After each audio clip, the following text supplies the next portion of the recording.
கர்த்தருடைய பரிசுத்த நாமம் மகிமைப்படுவதாக. இந்த நாளிலும் இந்த காலை வேளையிலே நம்முடைய தேவன் நம்மை அவருக்குள் பலப்படுத்தும்படியாக நமக்கு தருகிற வார்த்தை மத்தேயு எழுதின சுவிசேஷம் அதனுடைய 5வது அதிகாரம் அதனுடைய 11வது வசனம். என் நிமித்தம் உங்களை நிந்தித்து துன்பப்படுத்தி பலவித தீமையான மொழிகளையும் உங்கள் பேரில் பொய்யாய் சொல்வார்களானால் பாக்கியவான்களாயிருப்பீர்கள். கர்த்தருடைய பரிசுத்த நாமம் மகிமைப்படுவதாக. இந்த நாளிலும் நம்முடைய வாழ்க்கையில் தேவஜனங்களாகிய நாம் கர்த்தரால் தரப்பட்ட சந்தோஷத்தை முழுமையாய் அனுபவிக்க விடாதபடிக்கு நமக்குள் கிரியை செய்கிற ஒரு பொல்லாத ஒரு சுபாவம் தான் மற்றவர்கள் பேசுகிற வார்த்தையை குறித்து நினைத்து கலங்குகிற ஒரு அனுபவம். இன்னைக்கு தேவஜனங்களுடைய வாழ்க்கையில் எல்லாருடைய வாழ்க்கையிலுமே இது நடக்குது. எல்லாருமே இந்த ஒரு அனுபவத்தில் நடக்கிறவர்களாகத்தான் இருக்கிறோம். அனுதினமும் தேவஜனங்களை குறித்து பொய்யான காரியங்களை, அப்படிப்பட்ட பொல்லாத மனிதர்களை பிசாசு என்ன பண்ணுறான்? அவன் ஏவிக்கொண்டே இருக்கிறான். தேவஜனங்களை சமாதானமாய் கர்த்தருக்குள் சந்தோஷமாக இருக்க விடாத ஒரு நிலையை உருவாக்குவது தான் பிசாசின் சுபாவம். அவனுக்கு என்ன பண்ணக்கூடாது? அவனுக்கு ஆண்டருடைய பிள்ளைங்க சந்தோஷமாக இருக்கக்கூடாது. ஏன்னா கர்த்தர் சொல்கிறாரு, நெகேமியாவின் புஸ்தகம் அதனுடைய 8வது அதிகாரம் 10வது வசனத்தில், கர்த்தருக்குள் சந்தோஷமாக இருப்பதே உங்கள் பலன். அப்போ தேவஜனங்கள் பலப்படுவது பிசாசுக்கு பிடிக்காது. அதனால் அவன் என்ன பண்ணுவான்? கர்த்தருக்குள் தேவஜனங்கள் சந்தோஷமாக இருக்கக்கூடாதுன்னு சொல்லி அவர்களுடைய சந்தோஷத்தை கெடுக்கும்படியாய் அவனுடைய கிரியைகளுடைய அப்படிப்பட்ட மனிதர்களை ஏவி அவன் என்ன பண்ணுவான்? அநேக காரியங்களை பொய்யாய் பேசுவான். இன்றைய நாளிலும் தேவஜனங்களாகிய நாம் அறிந்து கொள்ளும்படியாய் கர்த்தர் ஒரு காரியத்தை தெரியப்படுத்துகிறார். தேவஜனங்களாகிய நம்மை குறித்து மற்றவர்கள் பொய்யா ஏதாவது காரியத்தை தூட்டினாலோ, பொய்யா சில காரியங்களை அவர்களாகவே உருவாக்கி பேசினாலோ, இல்லாத காரியங்களை, அநியாயமான காரியங்களை பொய்யாய் அவர்கள் தூற்றி திரிந்தாலோ நாம் சந்தோஷப்பட்டு களி கூற வேண்டும் என்று கர்த்தர் கற்றுத்தருகிறார். இதுதான் நமக்கு புரியாத ஒரு காரியமா இருக்கு. ஆண்டவரே, அவங்க தப்பு பண்றாங்களே, தப்பா பேசுறாங்களே, பொய்யா பேசுறாங்களே, இப்போ உண்மையான காரியத்தை பேசிட்டா கூட நம்ம என்ன பண்ணலாம்? நம்ம இடத்துல வெளிப்படுகிற ஒரு சுபாவம், தப்பான சுபாவத்தை அவங்க பேசுறாங்க, ஓகே நம்ம என்ன பண்ணணும்? இதை கரெக்ட் பண்ணணும் அப்படின்னு சொல்லி நமக்கு தோணும். நாமும் அந்த காரியத்தில் சரியாகும்படியாக நம்மை கர்த்தருடைய சமூகத்தில் விட்டு கொடுக்கலாம். ஆனால் இல்லாத ஒரு காரியம், பொய்யான காரியம், தேவ ஜனங்கள் செய்யாத காரியங்கள், அநியாயமாய் அவங்க என்ன பண்ணுவாங்க? துன்மார்க்கமான கிரியைகளுடைய பிசாசினால் ஏவப்பட்ட மனிதர்கள் தேவஜனங்களுக்கு விரோதமாய் பொய்யான காரியங்களை தூற்றுவாங்க.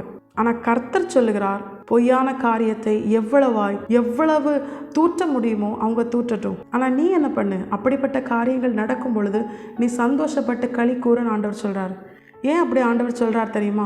நம்முடைய தேவன் நித்திய நிலையான சிங்காசனத்தை உடையவர், வானத்தையும் பூமியையும் சிருஷ்டித்தவர். வானம் பூமி ஒழிந்து போனாலும் அவருடைய வாயிலிருந்து புறப்பட்ட வார்த்தைகள் மாறாது. வேதம் அவரை குறித்து என்ன சொல்லுகிறது தெரியுமா? நீதியும் நியாயமும் கர்த்தருடைய சிங்காசனத்தின் ஆதாரமாம். நிலையான சிங்காசனம், நித்திய சிங்காசனத்தை உடையவர். தேவனுடைய சிங்காசனத்தின் ஆதாரமே நீதியும் நியாயமும். அப்படிப்பட்ட ஒரு நீதியையும் நியாயத்தையும் கர்த்தர் அழிந்து போக விடுவாரா? இதை நாம் புரிந்து கொள்ள வேண்டும். இப்போ நமக்குள்ள ஒரு கேள்வி எழும்பும், அப்போ ஏன் ஆண்டவர் இப்படிப்பட்ட அநியாயமான பொய்யான காரியங்களை மற்ற பிசாசினால் ஏற்பட்ட மனிதர்கள் பரப்ப நீங்கள் அனுமதிக்கிறீங்க? அது எங்களை ரொம்ப ஹர்ட் பண்ணுது அப்படின்னு சொல்லி நம்ம நினைக்கலாம். ஆனால் ஆண்டவர் நமக்கு தருகிற பதில் என்ன தெரியுமா? ரோமர் 8:28 பிரகாரம், அன்றியும் அவருடைய தீர்மானத்தின்படி அவரால் அழைக்கப்பட்டு அவரிடத்தில் அன்பு கூறுகிறவர்களுக்கு சகலமும் நன்மைக்கு ஏதுவாய் நடக்கிறது. கர்த்தர் அந்த காரியத்திலும் நமக்கு ஒரு நன்மையை வைத்திருக்கிறார். யோசேப்பை குறித்து போத்திபாரின் மனைவி பொய்யான காரியங்களை தூற்றி திரிந்தாள். அது நிமித்தம் யோசேப்பின் வாழ்க்கை கெட்டு போனதா? தேவன் இந்த சம்பவங்கள்லாம் எதற்காக நமக்கு எழுதி கொடுத்திருக்கிறார்? யார் தேவன் பட்சத்தில் உண்மையும் உத்தவமாய் கர்த்தருக்கு பிரியமாய் வாழ்கிறார்களோ அவர்களுக்கு விரோதமாய் கர்த்தருக்கு பிரியமில்லாத பொல்லாத சுபாவமுடைய பிசாசினால் ஏவப்பட்ட மனிதர்கள் நிச்சயமா என்ன பண்ணுவாங்க? ஏதாவது கிரியை செஞ்சுட்டே இருப்பாங்க. ஆனால் அவங்க செய்யறது எல்லாமே பொய், அவங்க செய்யறது எல்லாமே அநியாயம். அநியாயம் ஒரு நாளும் ஜெயிக்காது, பொய் ஒரு நாளும் வாழாது. கர்த்தருடைய வார்த்தை அது உண்மையானது. கர்த்தருடைய வார்த்தையினால் நடத்தப்படுகிற தேவஜனங்கள் அவர்கள் எவ்வளவு அநியாயமாய் பொய்யாய் தூற்றப்பட்டாலும் அவர்களை குறித்து பொய்யாய் தூற்றப்பட்ட காரியங்கள் ஒரு நாள் வெளியாகும். கர்த்தர் ஒரு நாள் வெளிப்படுத்துவார், உண்மையை வெளிப்படுத்துவார். அப்பொழுது பொய் வெட்கப்பட்டு போகும், பொய் அழிந்து போகும். பொய் பேசுகிற அப்படிப்பட்ட ஜனங்கள் ரொம்ப எச்சரிக்கையாக இருக்கணும். ஏன் தெரியுமா? வெளிப்படுத்தின விசேஷம் நமக்கு தெளிவாய் கற்றுத்தருகிறது.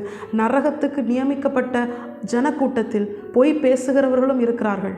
அதனால் தேவ ஜனங்கள் என்ன பண்ணக்கூடாது? யாருக்கு விரோதமாகவும் பொய் பேசக்கூடாது. அடுத்தவங்களுக்கு விரோதமாக பொய்யா அநியாயமான காரியங்களை தூற்றி தெரியக்கூடாது. ஒருத்தங்க செய்கிற தப்பு நமக்கு தெரியுதா? உண்மையாக நாம் அவர்களை நேசித்தோமே ஆனால் அவர்களுக்காக ஜெபிக்கணும். அவங்க நல்லா இருக்கணும், அப்படிப்பட்ட காரியங்கள் அவர்களை விட்டு போகணும்னு சொல்லி நம்ம என்ன பண்ணணும்? கர்த்தர் சமூகத்தில் ஜெபிக்கணும். உண்மையான காரியத்தை தெரிஞ்சோன்னா மற்றவங்க கிட்ட என்ன பண்ணக்கூடாது? தூற்றி திரியக்கூடாது. கர்த்தர் நம்முடைய பாவங்களை மன்னித்து அதை இனி நினையாதபடிக்கு கடலின் ஆழத்தில் போடுறாருன்னா நாம் மற்றவர்களை குற்றவாளியாக தீர்க்கிறதுக்கு நமக்கு என்ன அதிகாரம் இருக்கு? மற்ற ஜனங்களை கம்பேர் பண்ணும்போது தேவனை அறியாத ஜனங்கள் கூட எப்படி இருக்கிறாங்க? சன்மார்க்கமாக இருக்கிறாங்க. ஆனால் தேவனை அறிந்தோம் என்று சொல்லுகிற நாம் தேவனுக்கு பிரியமில்லாத சுபாவங்களை அதிகமாக செய்கிறவர்களாக இருக்கவே கூடாது. தேவஜனங்களாகிய நமக்கு தேவன் இன்று எச்சரித்து உணர்த்துவது அதுதான். நம்முடைய வாழ்க்கையில் நாம் யாருக்கு என்ன பண்ணக்கூடாது? பிறருடைய காரியங்களை பொய்யாய் தூற்றி தெரியக்கூடாது. அநியாயமான கிரியைகளை செய்யக்கூடாது. அநியாயமான காரியங்களுக்கு நம்முடைய கரத்தை துணிகரமாய் நீட்டக்கூடாது. தாவீதை போல கர்த்தருடைய சமூகத்தில் ஒவ்வொரு நாளும் ஜெபிக்கணும். துணிகரமான பாவங்களுக்கும் மறைவான குற்றங்களுக்கும் அது அடியானாகி என்னை விலக்கி காரும் என்று தாவீது ஜெபித்தது போல நாமும் ஜெபித்தோமையானால் கர்த்தருடைய இருதயத்திற்கு ஏற்றவர்களாய் நித்திய ஜீவனை பரலோக ராஜ்யத்தை சுதந்திரிக்கிறவர்களாக இருப்போம். அப்படிப்பட்ட தேவஜனங்களாய் நாம் வாழும் பொழுது நமக்கு விரோதமாக யார் அநியாயமாக பேசினாலும், யார் அநியாயமாக கிரியை செஞ்சாலும், யார் பொய்யான காரியத்தை முடிந்த அளவுக்கு எல்லார்கிட்டையும் தூற்றி திரிந்தாலும் கர்த்தர் ஒரு நாள் தாம் குறித்திருக்கிற ஏற்ற காலத்திலே அவர் உண்மையை வெளிப்படுத்துவார். அப்பொழுது தேவஜனங்களாகிய நம்மை உயர்த்தி கர்த்தர் மகிமைப்படுவார். பொய் பேசுகிறவர்கள் வெட்கப்பட்டு போவாங்க. கர்த்தர் ஒருபோதும் தேவஜனங்களை கைவிடவே மாட்டார். இந்த நாளில் இந்த வார்த்தையை கொண்டு தேவன் நம்மை ஒரு விசை கூட எச்சரித்து உணர்த்தி நம்மை அவருக்குள் பலப்படுத்துகிறார். யார் என்ன பேசினாலும் கர்த்தருடைய ஜனங்களாகிய கர்த்தருக்காக உண்மை முத்தமாய் வாழுகிற தேவ ஜனங்களாகிய நாம் எப்பொழுதும் சந்தோஷமாயிருந்து சந்தோஷமாய் இருக்கிறதினால் நாம் பெற்றுக்கொள்கிற கர்த்தருடைய பலனாகிய பரிசுத்த ஆவியானவரை பெற்றுக்கொண்டு கர்த்தருக்குள் ஜெபிக்கவும் கர்த்தருக்காக வாழவும் நாம் நம்மை முழுமையாய் அர்ப்பணிக்கும் பொழுது கர்த்தர் நம்மை ஒருபோதும் கைவிட மாட்டார். கர்த்தர் தம்முடையவர்களை உயர்த்தி உண்மையை வெளிப்படுத்தி தம்முடைய ஜனங்களை உயர்த்தி அவர் மகிமைப்படுவார். கர்த்தர் தாமே இந்த வசனத்தை கேட்டு நம் அனைவரையும் இந்த வசனத்தின்படியே ஆசீர்வதித்து வழிநடத்துவாராக. கர்த்தருடைய பரிசுத்த நாமம் மட்டுமே மகிமைப்படுவதாக. மாராநாதா, இயேசு வருகிறார். ஆயத்தமாகவும் பிறரை ஆயத்தப்படுத்துவோம். ஆமென்.